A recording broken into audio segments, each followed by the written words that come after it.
Alhamdulillahirrahmanirrahim. Puji syukur atas kehadirat Allah Subhanahu wa Ta'ala yang senantiasa melimpahkan rahmat, karunia, serta hidayah kepada kita bersama. Salawat serta salam tak lupa kita haturkan kepada Nabi Allah, Nabi Muhammad Sallallahu Alaihi Wasallam.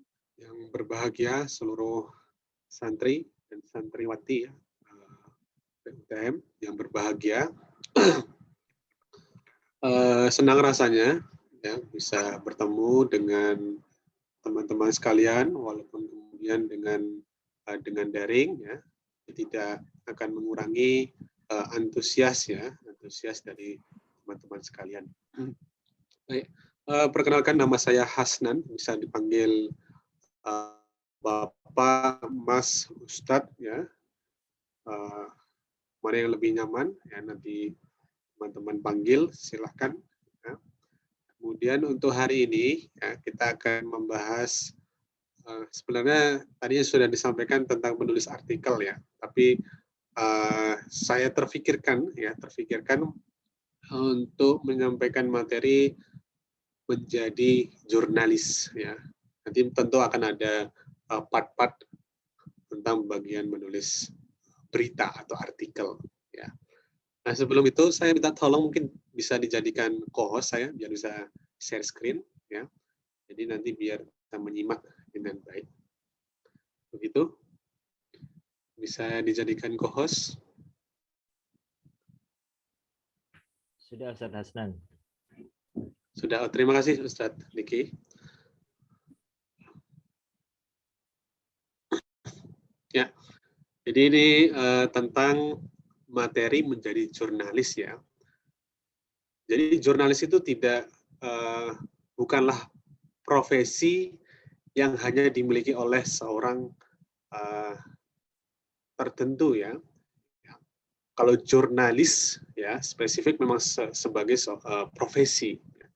Tapi di luar itu ya, di luar profesi jurnalis ya, sebenarnya kita memiliki peran yang hampir sama ya, seperti seorang jurnalis sebagai seorang profesi ya.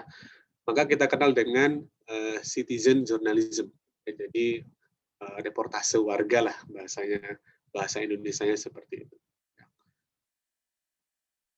Jadi semua orang ya, baik warga yang memiliki background pendidikan ataupun warga yang tidak memiliki background pendidikan ataupun yang kemudian memiliki link ya ataupun jaringan kepada media massa tertentu. Ya. Tapi jurnalis secara garis luas ya, secara umum ya adalah proses penyampaian informasi dari siapa saja. Ya. Nah, oleh karena itu menjadi jurnalis tidak menutup kemungkinan santri-santriwati yang hadir pada siang hari ini pun bisa menjadi seorang jurnalis. Nah, lalu apa yang dibutuhkan ya? Jadi pertama ya, menulis itu gampang ya, karena memang seorang jurnalis harus memiliki kemampuan untuk menulis. Ya. Jadi jangan khawatir ya, menulis itu bukanlah sebuah bakat ya, sebuah bakat yang hanya dimiliki oleh orang tertentu ya, tapi semua orang pun bisa ya. Menulis itu gampang ya, karena menulis itu bukan sebuah bakat bawaan ya, jadi bisa dilatih ya. Semua orang bisa menulis ya.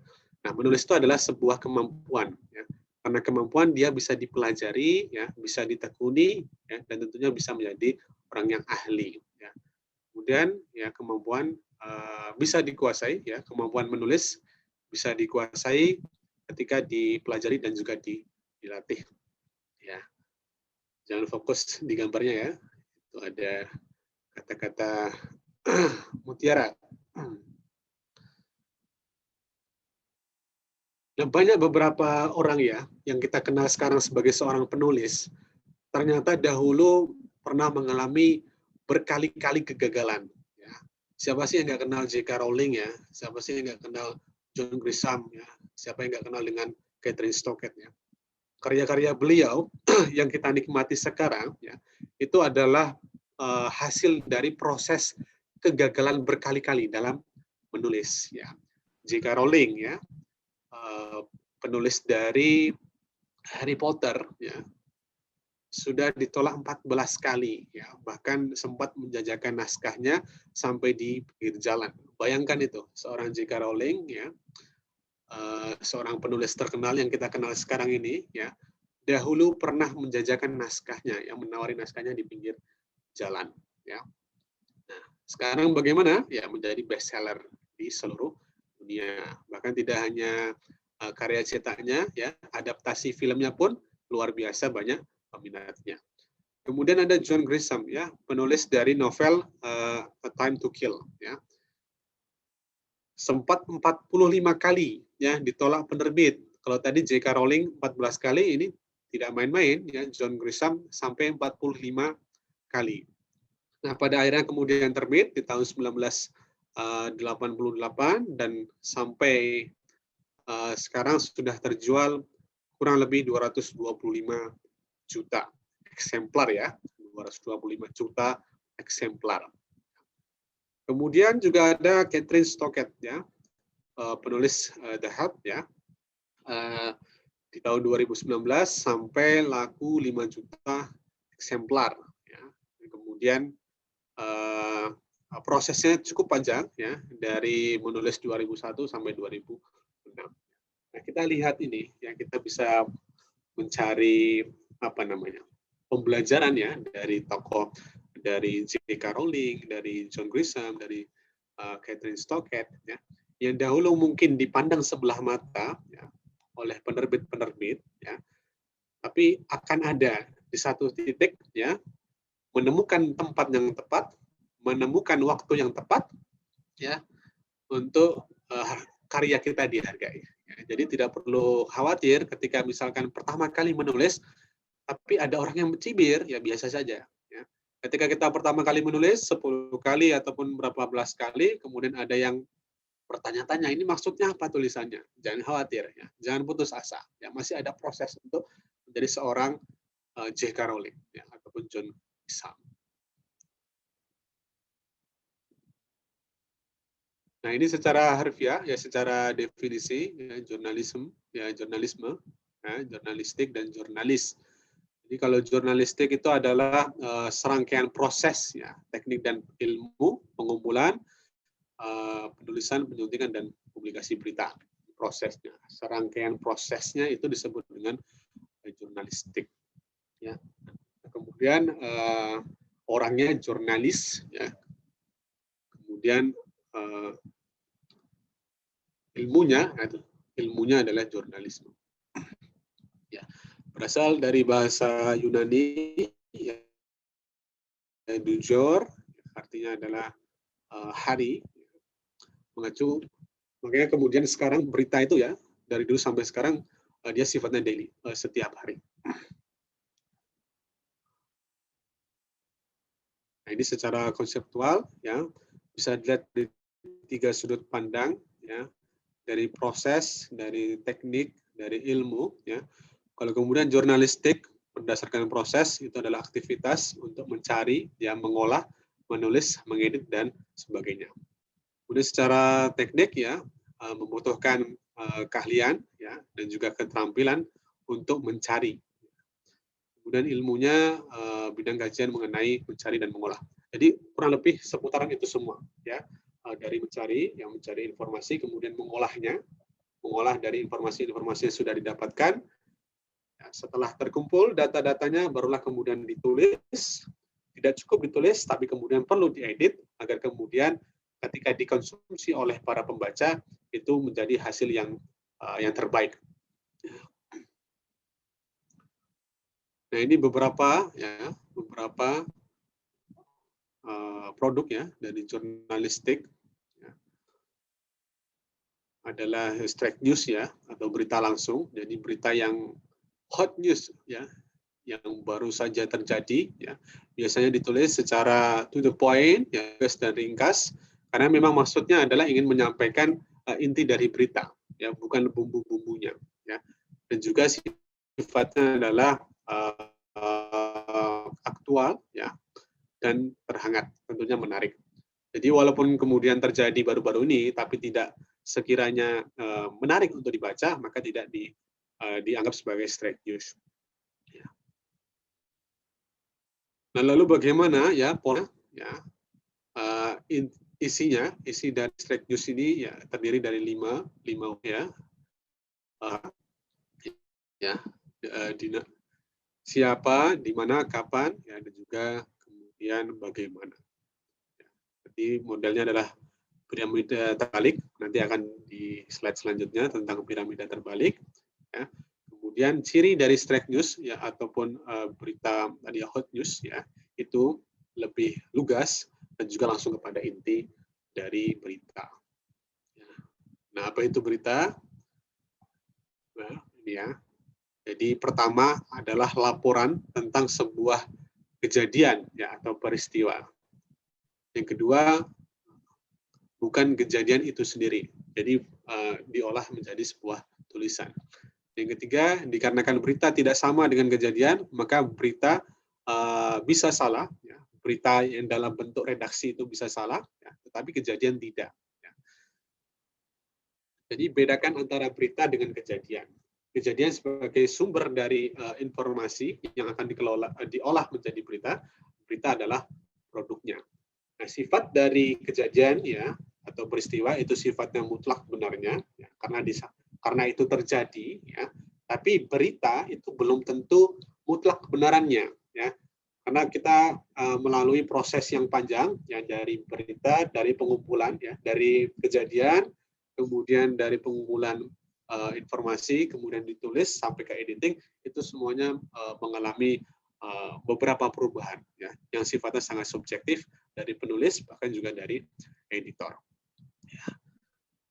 Nah, ini ya yang poin 5 ya sangat subjektif ya karena akan sangat bergantung apa yang disampaikan oleh informan. Ya, informan bisa langsung dari seorang penulisnya ya, ataupun mungkin dari reporter lapangan. Nah, kualitas berita ya tadi sudah di berita itu sendiri, kemudian ada kualitas berita ya. Berita itu menjadi berkualitas ya itu akan sangat tergantung dengan prosesnya ya dari planningnya ya dari proses perencanaannya dari huntingnya dari proses mencarinya kemudian proses menulisnya ya writing dan juga editingnya ya. Kemudian juga dipengaruhi oleh kemampuan mengumpulkan fakta dan data di lapangan. Jadi sebenarnya kita bisa berkaca juga ya kalau tadi saya katakan tentang citizen ya, journalism, ya, reporter warga ya, itu sebenarnya sumber berita yang paling hangat ya, karena biasanya kejadian kemudian warga yang ada di lokasi kejadian itu melihat langsung dan kadangkala melihat prosesnya, misalkan kecelakaan ya, tahu runtutannya, ya. Jadi karena ingin berbelok, ya ingin belok ke kiri, kemudian ada mobil yang berlawanan arah tanpa memberikan tanda, ya, kemudian crash ya tabrakan. Kadangkala kan penulis berita itu tidak hadir di lokasi kejadian, ya maka sangat bergantung ya dari informan atau dari pemberi berita yang ada di lapangan. Nah paling mudah saja kalau teman-teman seringkali membuka ini ya media sosial Facebook itu kan ada ICJ ya. ICJ itu apa? Info Cegatan Yogyakarta. Ya, di sana di halaman Facebook itu banyak sekali ya pengguna Facebook yang melaporkan kejadian-kejadian di seputaran Yogyakarta, baik dari kehilangan, baik dari penipuan, baik dari informasi, ya, informasi perpanjangan STNK, SIM dan lain sebagainya. Ya. Segala berita ada di sana, segala informasi ada di ICJ. Ya. Nah itu kalau kemudian ingin berita yang hangat ya dan juga valid ya kadangkala ICJ ini juga bisa dijadikan referensi ya tapi tentu kalau ini sudah kalau bahasa bahasanya hadis mungkin masyhur ya, sudah dikenal oleh orang banyak, portal ini, medsos ECJ ini, dan kemudian juga diakui sebagai wadah berita yang valid. Ya. Kemudian juga kemampuan bertutur bercerita, ya ini sangat berpengaruh, ya, karena bisa jadi ketika informan yang hadir di lokasi melihat kejadian, ya, tapi karena kemampuan lisannya untuk menyampaikan berita kurang baik, maka ada part-part, ya, ada bagian-bagian berita yang kemudian hilang, ya. Jadi tidak utuh beritanya, ya, karena kemampuan bertutur dan bercerita dari informannya. Ya. Kemudian tambah dengan ada kualitas reportase, ya, dan juga kemudian seterusnya, ya, ada kemampuan mencari fakta, ada kemampuan untuk mengolah dan menganalisa, ya, dan banyak faktor lainnya untuk menjadi berita yang berkualitas.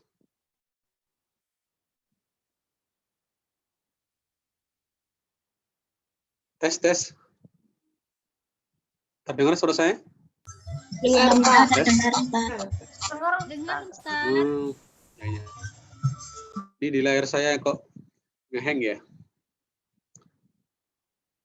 Gambarnya nggak berjalan gambarnya. Gambarnya berjalan ya? Nggak berjalan kan? Mungkin di stop share screen dulu Mas Hasnan, terus di share lagi. Kursornya juga berhenti nih, Ustadz Niki. Oh gitu. Berarti dari laptopnya mungkin ya.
Semuanya.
Teman-teman sekalian, mohon maaf ini Ustadz Hasnan baru menghubungi, katanya laptopnya harus di restart dulu sebentar, sambil menunggu bisa sambil makan siang barangkali. Silahkan teman-teman sekalian santai saja, jadi pelatihannya sambil santai saja, bisa sambil tiduran, tapi jangan tidur celap gitu ya. Oke, ditunggu dulu.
Saya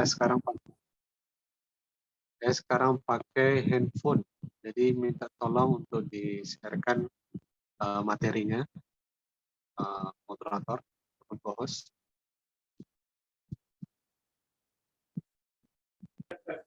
Mbak Atul bisa dibantu, Mbak Atul.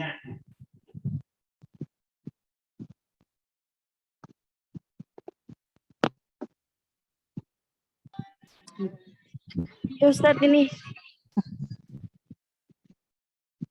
sudah terlihat belum ya Ustadz?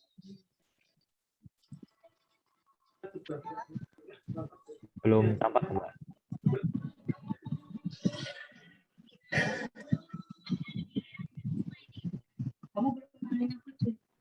Di atas.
Ustadz, bisa jadiin saya co-host.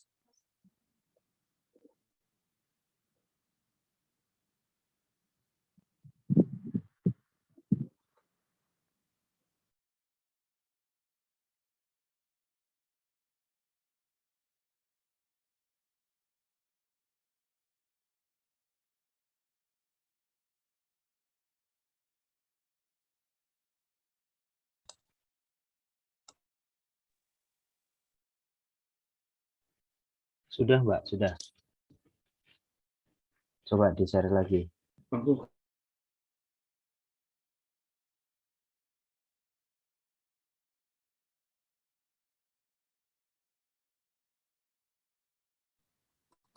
Sudah terlihat belum ya Ustadz?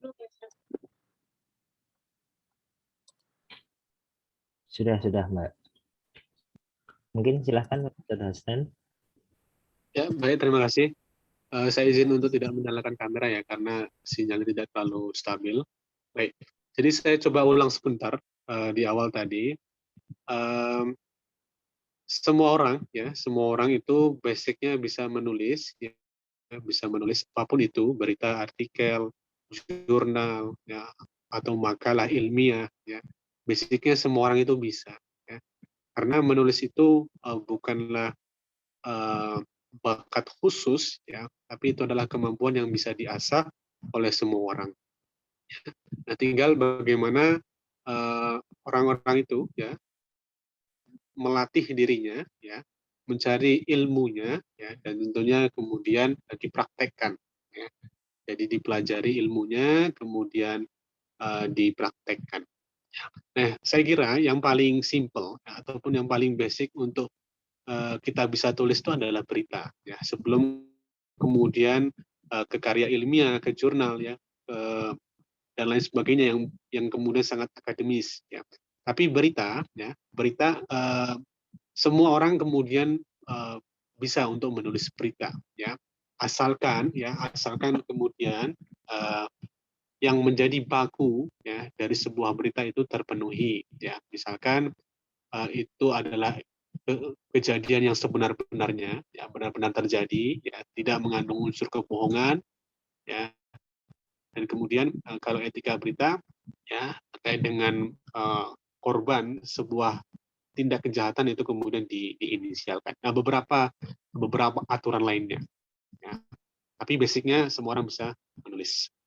Nah, kembali ke berita tadi, ya.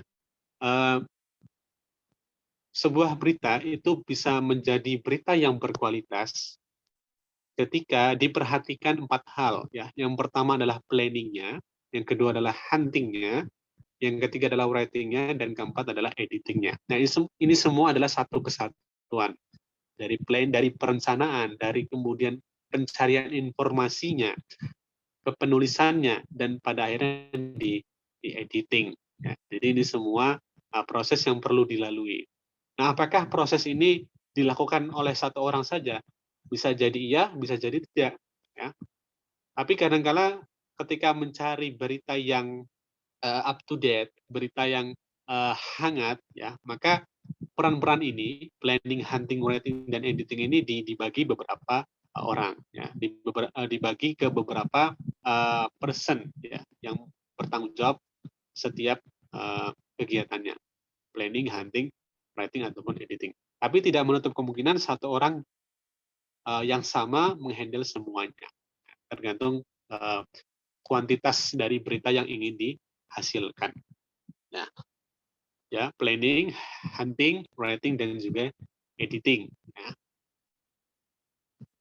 Nah, hunting, ya, hunting. Kalau planning kan tinggal bagaimana perencanaan, lebih kepada pembagian peran tadi, ya. Pembagian peran itu termasuk dalam planning, kemudian subtema apa saja yang ingin dicari, kemudian berita tematik apa yang ingin dicari, ya. Nah, itu masuk ke dalam ranah planning, ya, termasuk harian ataupun misalkan satu hari itu berapa berita, ya, itu masuk kepada planning. Nah, yang kedua kepada hunting, ya, hunting. Tadi saya katakan di awal ada citizen journalism, ya, ada reporter warga, ya. Nah, ini saya katakan biasanya lebih up to date, ya, karena warga ataupun masyarakat yang berada di seputaran tempat kejadian berlangsung, ya. Kemudian baru ke penulisan dan juga editing. Yang tidak bisa dihindarkan dari menulis sebuah berita, ya, itu adalah unsur subjektivitas dari sang penulisnya, ya. Karena berita itu lebih kurang itu terfilter, ya, atau diolah banyak, ya, di pikiran penulisnya. Kalau editor kan lebih kepada mungkin typo-nya, mungkin ke baku atau tidaknya bahasa, ya. Informan juga seperti itu, ya, dia hanya menyampaikan secara umum sebuah kejadian, ya. Tapi informasi itu diolah, ya, peran besarnya diambil oleh penulis, ya. Maka tidak menutup kemungkinan berita yang kita baca hari ini, ya, untuk menelusuri apakah mengandung pesan, ya, ataupun nilai-nilai yang terselubung, itu bisa kita lihat juga dari penulisnya. Misalkan seperti ini, ya, ada sebuah berita menceritakan tentang seorang tokoh, ya, tapi di dalamnya diceritakan yang baik saja, yang istimewa saja dari tokoh itu. Nah, kita bisa lihat apakah ini subjektivitas yang bermain atau ini berita yang objektif, memang karena bagus tokohnya. Kita bisa lihat juga dari penulisnya. Ketika kita lihat penulisnya, oh ternyata ada hubungan, misalkan sesama alumni sekolah tertentu, atau background organisasi, atau dan lain sebagainya. Ya. Jadi kita bisa mengira-ngira, ini apakah berita yang betul-betul subjektif, ya, atau objektif. Ya. Nah, kita bisa lihat. Itu saya contohkan, ya, di bagian gambar itu kan ada ketika melihat gambar ini, ya, anjing itu, ya, gambar anjing, ada yang melihat, ya, ini anjing yang kecil, ya. Ada yang melihat juga ini anjingnya besar ya. Tergantung ya siapa yang kemudian melihatnya. Nah, berita pun demikian. Ya. Berita pun demikian. Kadangkala berita yang terlepas dari nilai-nilai subjektivitas, tapi pun berita ini tidak bisa menyampingkan ya, adanya subjektivitas dari pembacanya. Jadi serba salah. Dari penulisnya pun kadangkala ada faktor subjektivitas, dari pembaca pun juga demikian. Ya. Tinggal melihat bagaimana sudut pandangnya. Tadi yang saya jelaskan, satu berita menggelorakan satu tokoh tertentu, saya bisa melihatnya itu sebagai sebuah pencitraan. Tapi pembaca lainnya itu menganggap sebagai sebuah realita. Ya kan tergantung bagaimana subjektivitas dari pembacanya. Ya sama seperti ketika melihat anjing di gambar itu, ketika tikus yang melihatnya, maka itu adalah anjing yang besar. Saat gajah yang melihat, ya itu adalah anjing yang kecil. Ya sama seperti debat yang di bawahnya itu ya, ada yang bilang itu 4, ada yang bilang itu 3 ya. Kalau lihat dari ujung sudut ya, sudut balok yang sebelah kanan kan itu memang ada 3. Tapi kalau kita melihat dari sudut balok yang sebelah kiri, ya kiri layar ya, itu kan ada 4 ya. Jadi tinggal melihat bagaimana posisi kita. Nah, yang paling mudah mungkin seperti ini ya. Ketika ada berita tentang kriminal ya. Nah, ada yang melihat khususnya kriminal ini ya, yang melibatkan korbannya adalah perempuan ya. Mohon maaf. Ya. Nah, satu sisi ketika korban adalah perempuan ya, terkait dengan asusila ya, seperti itu ya. Ada yang melihat satu sisi karena salah berpakaian ya. Di satu sisi ada yang bilang, "Udah ini murni kesalahan dari pelakunya." Ya. Nah, itu yang paling simpel saja. Ya. Jadi berita pun bisa sangat mengandung nilai-nilai subjektivitas, apalagi pembacanya. Pembacanya kan beraneka ragam latar belakangnya. Nah, untuk menulis selanjutnya ya, untuk memperkaya tulisan ya, maka tambahkanlah data-data yang valid dan juga fakta penunjang ya. Jadi kita tahu ya, satu kejadian itu kadangkala ada reporter dari baju biru, ada reporter dari TV merah, TV biru gitu ya, TV lambang Raja Wali ya. Banyak itu reporter-reporternya. Tapi tidak pernah redaksi mereka itu sama, persis itu tidak pernah. Tapi secara substansi tentu sama, karena kejadian yang dilihat adalah kejadian yang sama. Tapi bagaimana cara menyajikannya itu berbeda-beda. Nah, ini kembali kepada ciri khas dari penulisnya. Ya. Jadi diibaratkan ya seperti seorang koki ya, ketika mengolah daging dan wortel, hasilnya akan berbeda dengan koki lainnya. Sekalipun misalkan bentuknya sama, ya mungkin stick dengan wortel, tapi pasti rasanya ada yang berbeda. Ya, itulah ciri khas. Ya. Nah, tadi yang saya katakan ya tentang piramida terbalik ya, struktur berita ya, struktur berita, piramida terbalik. Jadi yang pertama ya, titel ya, judul, kemudian ada lead. Ya, jadi ini adalah bagian paling penting ya. Bagian paling penting dari berita ya. Kemudian ada body itu adalah penunjang atau penjelas dari lead ya, lead berita. Kemudian adalah leg, yaitu hanya tambahan-tambahan saja ya. Ya mungkin seperti primer, sekunder, dan tersier gitu ya. Jadi leg itu lebih kepada bumbu-bumbu ya, bumbu saja. Kalau body itu penjelasan yang menguatkan dari lead-nya. Ya. Jadi ada 3 ya strukturnya, dan kita sebut dengan piramida terbalik. Jadi yang pertama ada lead, ya, itu yang paling vital ya, paling vital, paling inti ya, paling utama ada di sana.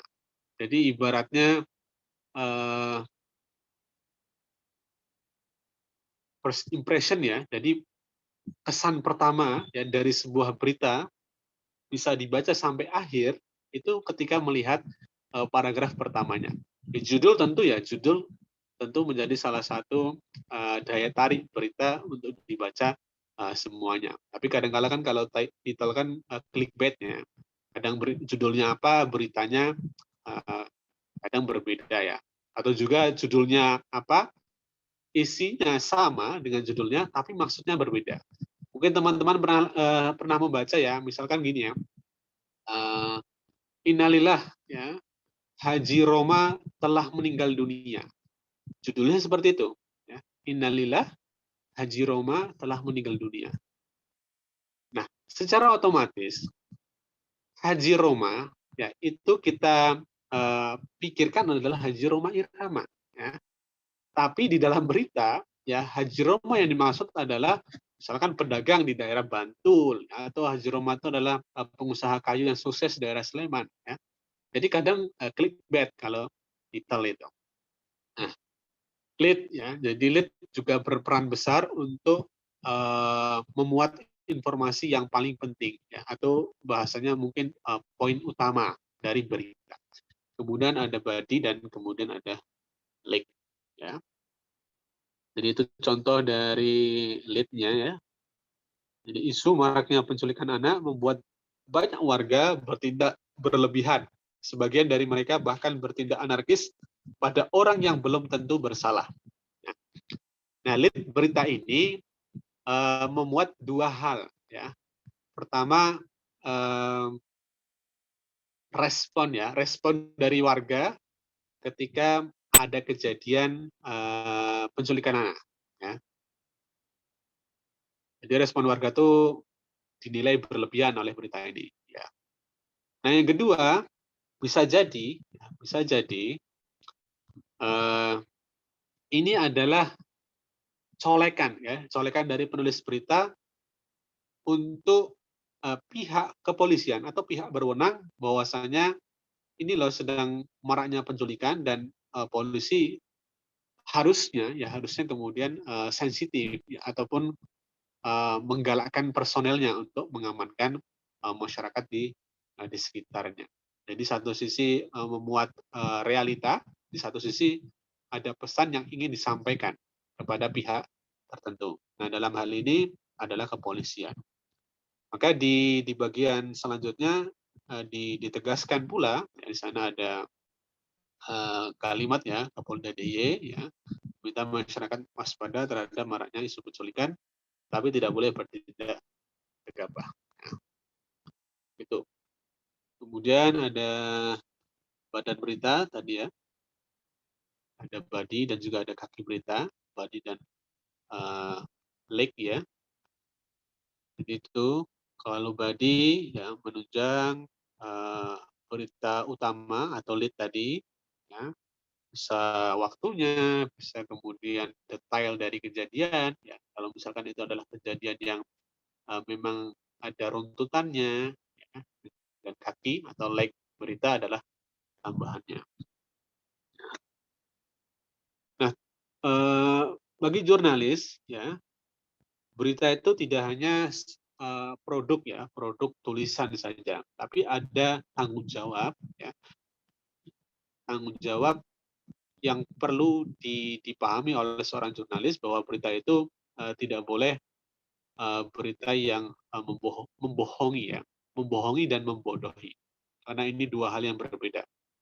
Kalau membohongi ya tentu sesuatu yang benar ditutup-tutupi ya, dan kemudian ditampilkan yang salah seakan-akan itu adalah benar. Nah, kalau membodohi bisa jadi itu benar ya, bisa jadi itu benar, tapi sebenarnya itu tidak perlu disampaikan untuk masyarakat.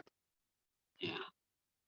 Kemudian itu ya di bagian kelayakan sebuah berita ya, jadi harus penting.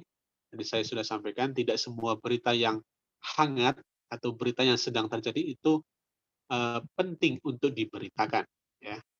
Melihat skala dari audiensnya. Misalkan berita Republika ya. Sana kan banyak sekali kolom-kolom ya, ada kolom kriminal, ada kolom ibu kota, ada kolom Islam ya. Maka penting yang dimaksud dikembalikan kepada rubrik yang terletak di sana. Kemudian ada aktual, ya, ada juga populer, ya, dan juga manusiawi. Jadi menghormati hak-hak asasi manusia. Kemudian bagian selanjutnya ada syarat menulis berita. Ya. Yang pertama, ya, jujur dan bebas opini. Ya. Jadi tidak menyertakan opini pribadi terlebih dahulu. Jadi bukan langsung menjudge, tidak langsung memberikan pandangan pribadi terhadap suatu kejadian, ya, tapi hanya menghantarkan. Kemudian kedua, harus cermat. Kadangkala berita ini akan sangat berpengaruh bagi seseorang, ya. Bahkan sedetail nama saja, ya, itu akan sangat dibutuhkan dan akan sangat berpengaruh bagi pembacanya. Misalkan korban laka, ya, namanya yang tertulis adalah Hasnan, misalkan Hasnan, ternyata yang sedang laka adalah Hasan, ya, akan sangat berbahaya ketika ada salah seperti itu. Kemudian harus seimbang, ya, antara fakta, ya, kemudian harus relevan, kemudian tidak menipu, ya, tidak menyesatkan, ya, kemudian tidak menyertakan emosi dari penulis, ya, harus netral, karena ketika menyertakan emosi, ya, itu akan menjadi bias. Kemudian menampilkan berbagai sudut pandang, tidak hanya yang kontra, tidak hanya yang pro, tapi keduanya, pro dan kontra, atau mungkin bahkan pihak-pihak yang memberikan solusi. Ya, jadi ada pro, ada kontra, kemudian ada pihak penengahnya. Maka berita yang ideal, ya, berita yang baik itu berimbang, ya, antara satu pihak yang menentang, ya, misalkan isu kemarin ada isu ini, ya, kalau kita pernah lihat isu apa itu child free, ya, bebas anak, ya. Jadi suami istri apakah dia memutuskan untuk memiliki anak atau tidak setelah menikah. Ada pihak yang kontra, ya, kalau apa gunanya menikah kalau tidak ingin memiliki anak. Satu sisi yang pro, ya, yang mendukung, ya, tentang child free, ya, bebas saja orang yang menikah untuk memiliki anak atau tidak itu bebas saja, yaitu adalah hak setiap keluarga. Nah, kemudian ada pihak penengahnya, ya, dilihat dari sisi psikologisnya, kenapa kemudian ada yang berkata tidak ingin punya anak, kemudian ada sudut pandang agama, ya, jadi harus berimbang. Ya. Nah, itu rumusnya, ya, ada A, B, C dan S3, ya, akurat, ya, akurat, kemudian ada brief, ya, to the point saja, tidak bertele-tele, ya, kemudian clear, jelas, tidak ambigu, tidak menggantung, ya.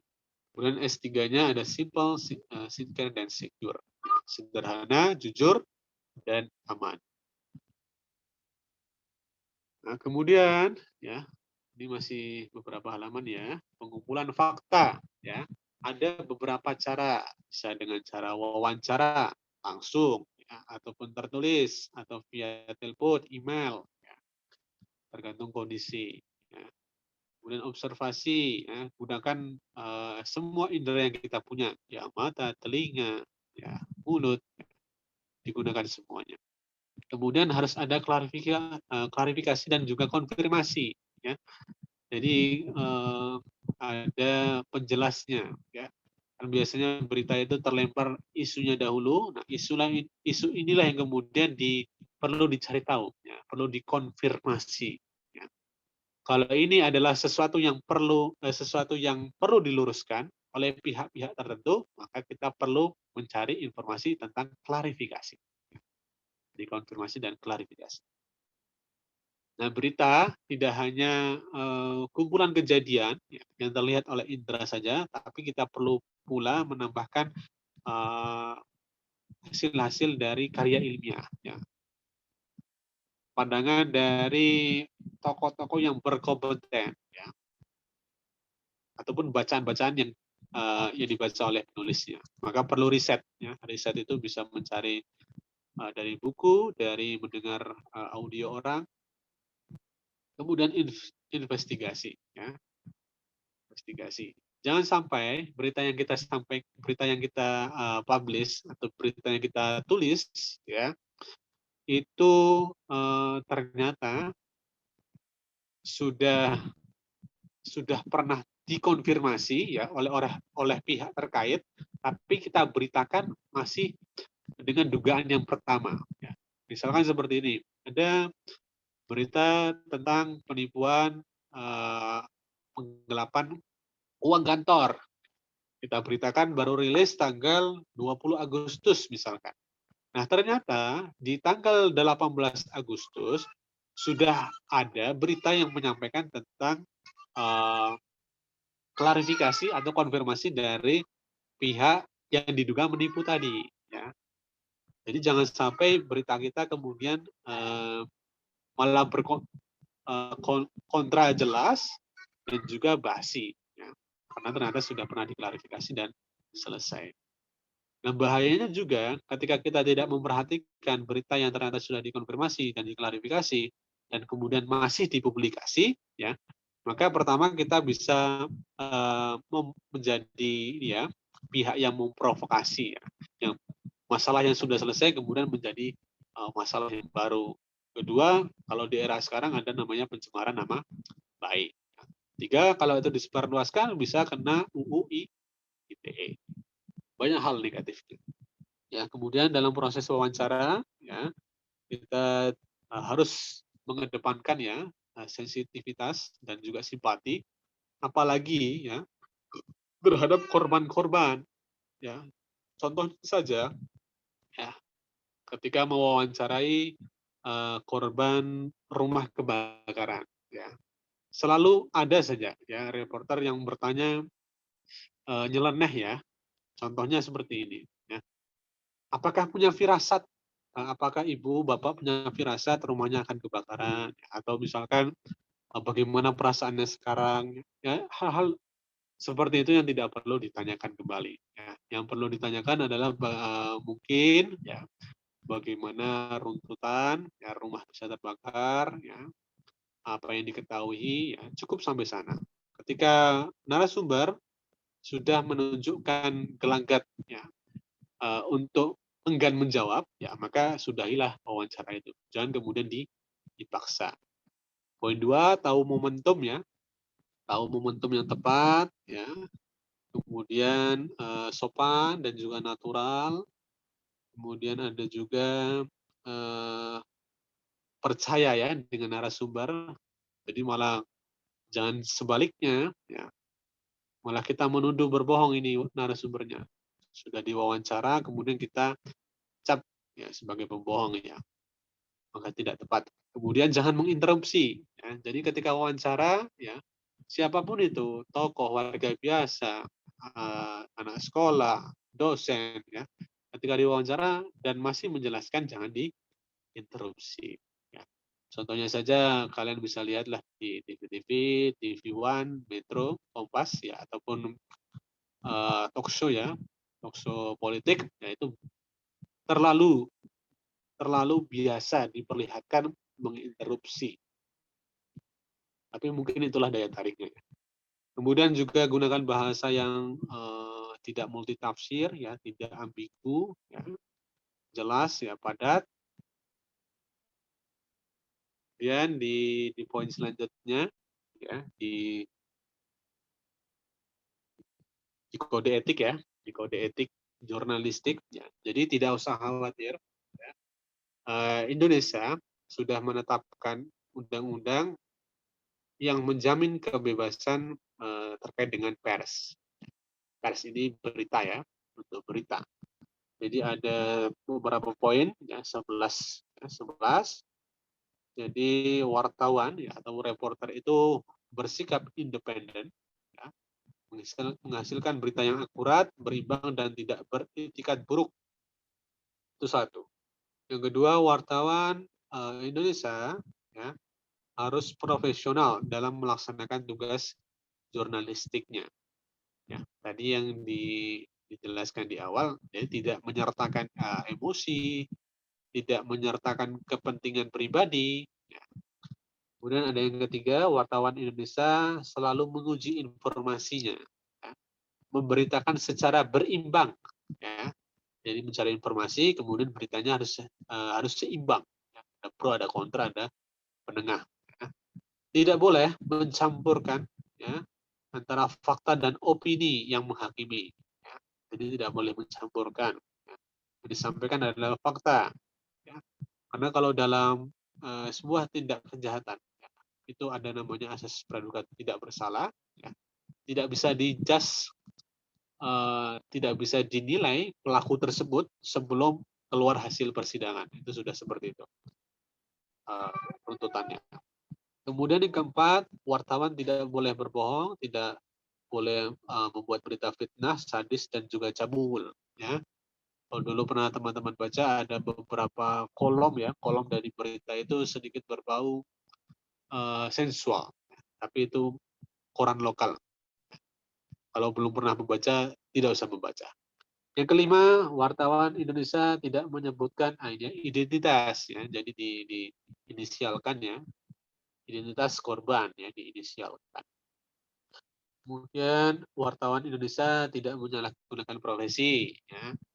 Jadi misalkan ada tokoh tertentu ingin menaikkan popularitasnya di masyarakat, membayar seorang wartawan untuk membuat berita positif tentang dirinya, itu tidak boleh, ya. Tidak boleh. Kemudian wartawan Indonesia memiliki hak tolak untuk melindungi narasumber yang tidak bersedia diketahui identitas maupun keberadaannya, menghargai ketentuan embargo, dan seterusnya. Ya. Jadi memiliki hak tolak untuk melindungi narasumber yang tidak bersedia diketahui identitasnya. Jadi wartawan, ya, tadi batasan fungsi, ya, batasan profesinya sebagai pembuat berita saja. Kalau untuk melindungi narasumber, untuk melindungi korban dan lain sebagainya, itu sudah ada lembaga yang menaungi. Kemudian kedelapan, ya, wartawan Indonesia tidak menulis atau menyiarkan berita berdasarkan prasangka, ya, atau diskriminasi terhadap suku, ras, dan agama. Kemudian 9, wartawan Indonesia menghormati hak narasumber tentang kehidupan pribadinya. Nah, ini mungkin perlu juga diperhatikan. Kadang-kala berita-berita di Indonesia seringkali, ya,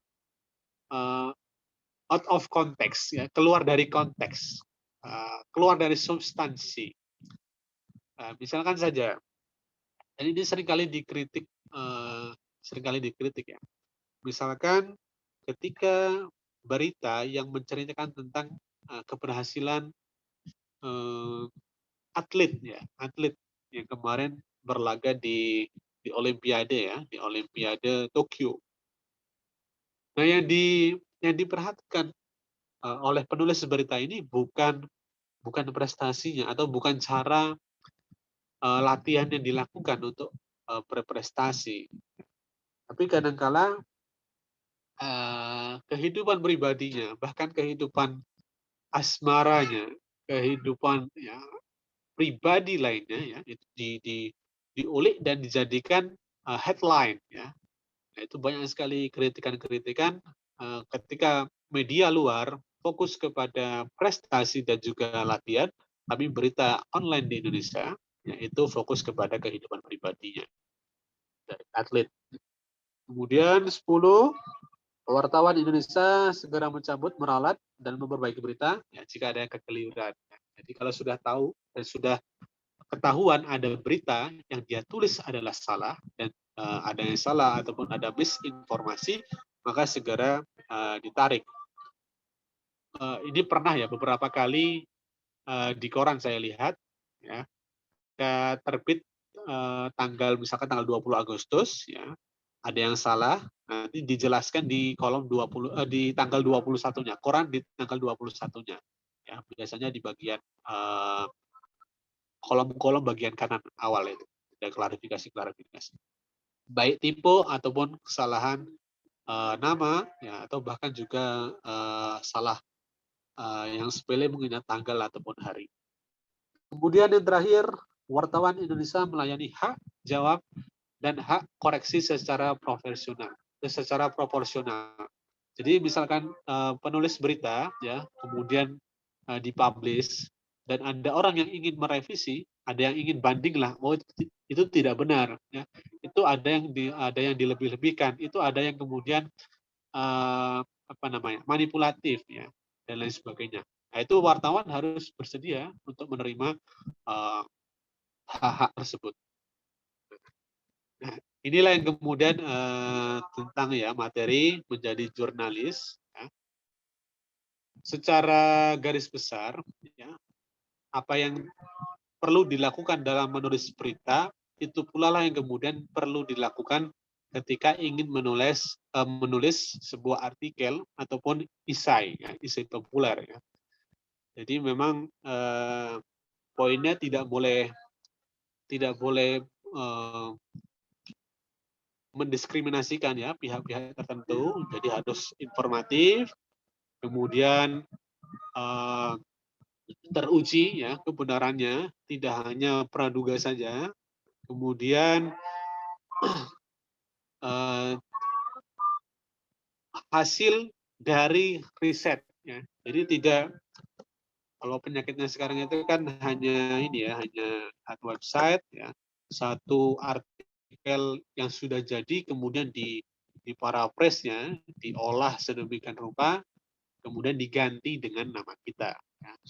Nah, itu bukan riset, ya. Itu bukan memaksimalkan indera kita, ya, membaca ataupun melihat. Yang dimaksudkan dengan riset adalah kalau dalam essay ataupun artikel, ya, kita membaca buku, kalau ilmiah, ya, mencari ini, ya, referensi footnote-nya diperbanyak, tidak hanya Indo tapi juga luar, tidak hanya buku tapi juga jurnal, ya. Karena bedanya antara buku dan jurnal, buku itu rentang update-nya itu cukup lama, bisa 10 tahun ataupun 20 tahun baru diperbarui. Kalau jurnal itu dinamis, ya. Mungkin tahun 2001 muncul tentang statement child free tadi, ya, tentang konsep child free, tapi kemudian 2022 ada yang baru lagi. Jadi lebih up to date, ya. Kemudian sama dengan berita, ya, essay ataupun jurnal ataupun sebagainya, kita harus menghormati, ya, hak-hak dari orang lain ketika ingin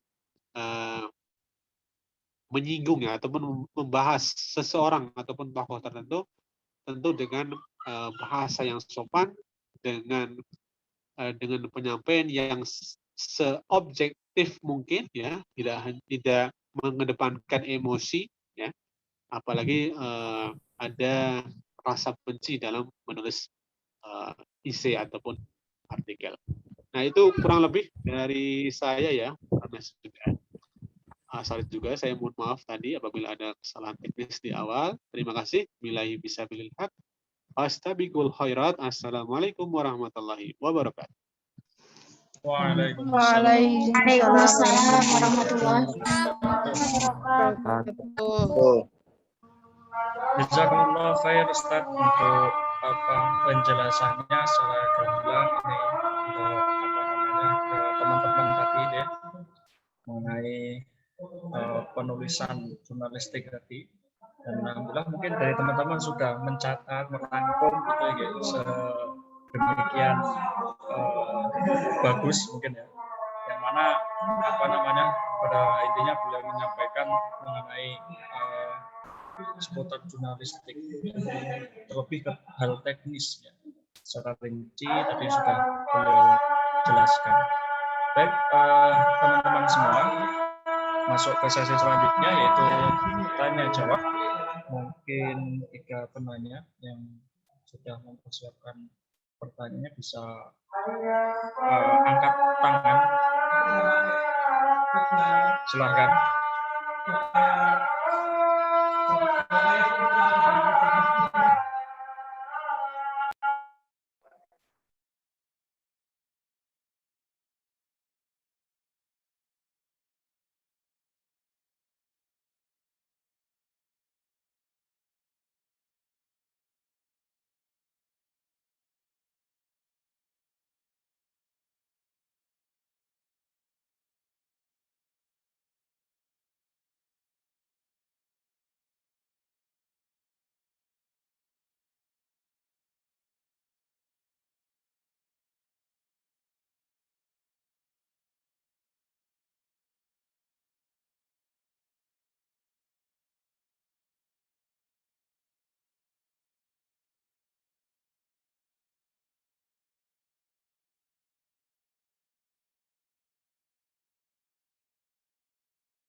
Baik. Tidak ada untuk para penanya, silakan. Bagi peserta yang ingin mengajukan pertanyaan, cukup mungkin ya, atau closingan mungkin ya, sedikit closing statement ya untuk mengakhiri daripada seminar pada siang menjelang sore ini. Mungkin Ustadz Hasnan bisa menyampaikan sebelum kita tutup. Baik, kalau tidak ada yang bertanya, semoga itu tanda dapat dipahami ya semuanya ya. Nanti juga mungkin softwarenya bisa dikirim ke teman-teman peserta. Jadi mungkin closing statement dari saya, dan pernah takut ya atas penilaian orang lain terhadap tulisan kita. Bisa jadi itu adalah masukan, perbaikan ya, yang bisa kita lakukan sehingga kedepannya kita bisa menjadi penulis yang semakin baik. Penulis yang baik itu tidak takut dengan kritik. Jadi, gitu. Terima kasih dari saya. Baik Ustaz, jazakumullah khair. Sampailah kita di penghujung acara ya teman-teman. Marilah kita tutup acara seminar pada siang hari ini dengan membaca alhamdulillah dan kafaratul majelis bersama-sama.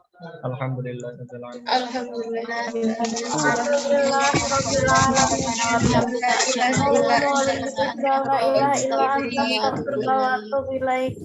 Baik, saya sebagai moderator kurang lebihnya mohon maaf. Nun wal qalami wa ma yasturun. Fastabiqul khairat. Wassalamualaikum warahmatullahi wabarakatuh. Waalaikumsalam warahmatullahi wabarakatuh. Syukran Ustaz. Ustaz.